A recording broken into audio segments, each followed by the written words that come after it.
ہر کا اللہ کو پسند نہیں ہے کسی بھی معاملے میں، دینی معاملہ ہو یا دنیاوی معاملہ ہو، معاشی معاملہ ہو، معاشرتی معاملہ ہو، کسی میں بھی اللہ کو تفرقہ پسند نہیں ہے۔ وَاعْتَصِمُوا بِحَبْلِ اللَّهِ، اللہ کی رسی کو مضبوطی سے تھامے رہو، جمیعاً سارے، ولا تفرقوا، اور تفرقے میں نہ پڑو۔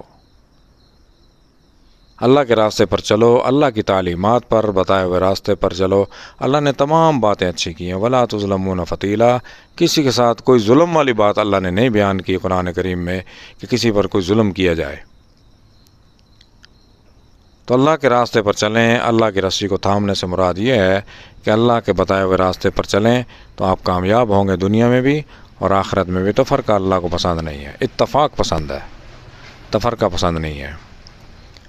تو اسی لیے کہا جاتا ہے کہ گوروں کی مثال ہے یونٹی از پاور، اتفاق میں طاقت ہے۔ متفق ہو کے رہیں، آپ کسی بھی معاملے میں ہوں گے تو آپ کامیاب ہوں گے، طاقتور ہوں گے۔